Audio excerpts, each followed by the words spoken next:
refugee looks around him, he hardly recognizes what he sees because he is a man from the past. I am a living witness. You were there when they were killing them. You were there when they disappeared. It was not easy to bear the pain. I understand it hurts. I have suffered what you suffered.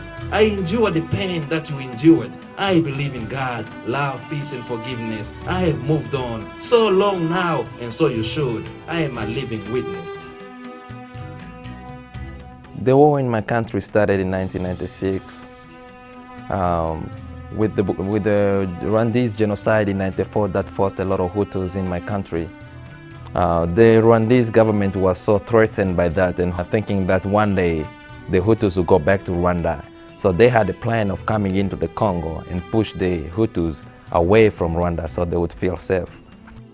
I was still a little boy to understand what was going on, but we had a beautiful family. My parents, my mother and father, and my 11 siblings were all together as a family.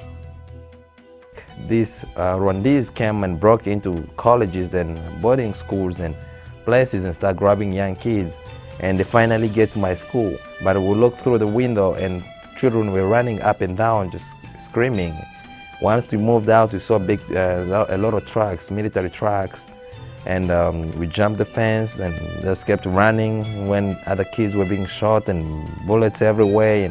And by the time we get to my house,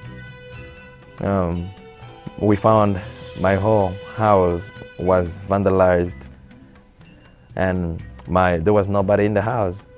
We didn't have no choice or anywhere to go, so we ran to a Catholic school, Catholic church. It was a morning service, 5 in the morning. Some women came to pray. We had the door was pushed, and the military entered. And a minute later, they started killing one by one, and all the kids, we couldn't scream, we couldn't do anything, and they killed everybody in the morning service.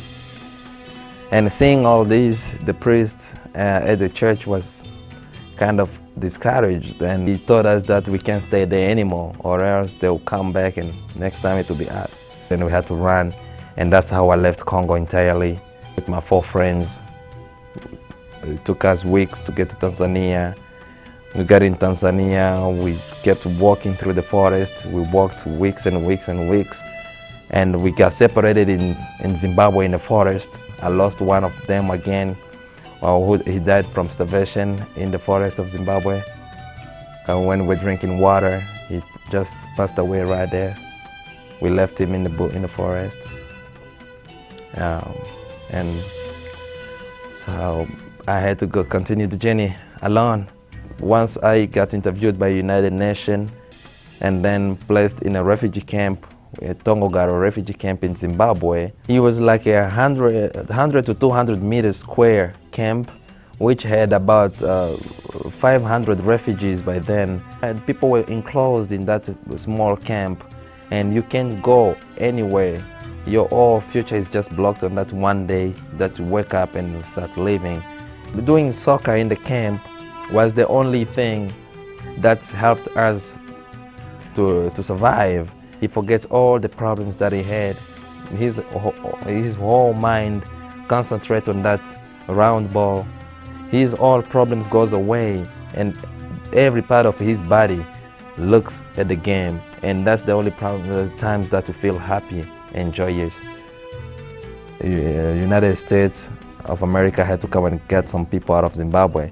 So they looked at my case and accepted me, and they granted me a visa. And they told a lot of my friends where they were going, and some were going to Texas, and oh, why not Texas? And some other were going to Chicago, and I'm like, yeah, that's a good place. And they told me I was going to Idaho. I'm like, I didn't believe, understand, I didn't know it was in America. And I'm like, where is Idaho?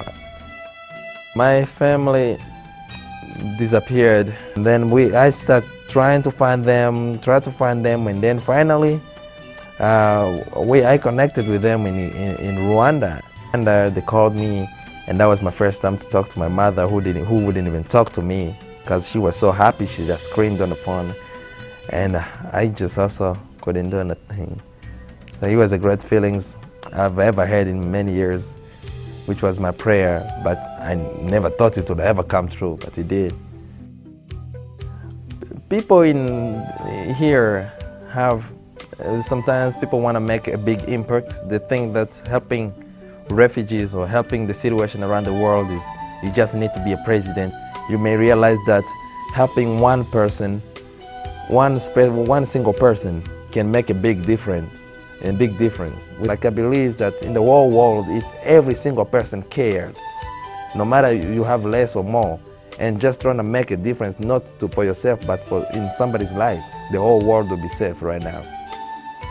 And today, now, after all, I always look back and say, it wasn't my effort. I could have died, something bad could have happened, but every small instinct of my life was saved by, there was somebody supernatural who led me through every step that I would be here today.